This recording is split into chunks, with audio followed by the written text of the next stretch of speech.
1 and up, and then I'm gonna break at the hips and do 1 bent over row. And that's 1.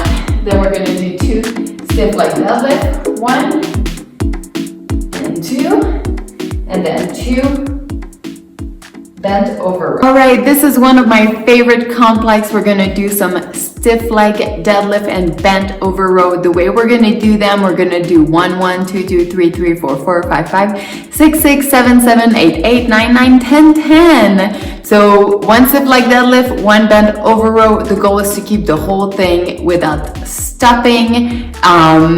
It's one of our death back complex type of deal. So here is how we do it.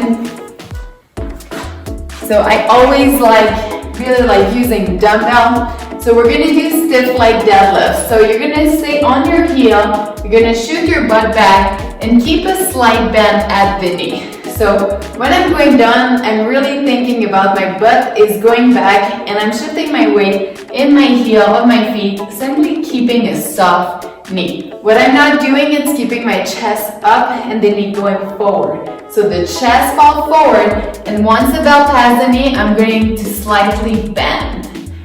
So when I do the more I push my butt back, the more I'm gonna have a stretch and load at the top of my hamstring, and the more I'm gonna be on my hamstring and glute, which is where we wanna be. If I keep my chest upright, you can feel it at home if you do this, you're gonna go kind of straight in your quad. So that takes away the purpose of doing a back exercise if we're really a lot more in your quad, which we have other exercise for. So here you wanna think about keeping your back straight, so don't let it round like this, back straight, butt back, knee slightly bent, and that's where I really have that maximal tension in my hamstring and glute by being not only loaded but also stretched. So that's going to be the complex. I'm going to do 1. So here we're going to do 1 and up, and then I'm going to break at the hips and do 1 bent over row. And that's 1. Then we're going to do 2 stiff leg deadlift. 1 and 2, and then 2 bent over row.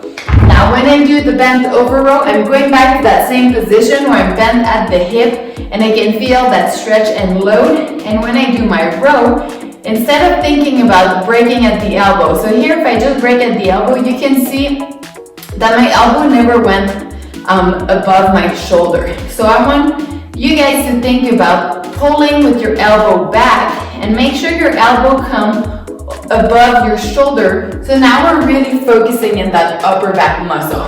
If I just do these, I'm mostly focusing on just using my bicep to curl the weight to my shoulder. So I'm not doing a curl here. That's not the purpose of our exercise. The purpose of the exercise is the back. So if you see, my wrist is going to kind of stay down and the elbow is going back. If I'm curling, the wrist is coming up. So wrist down, elbow back. Really focus on those upper back muscle.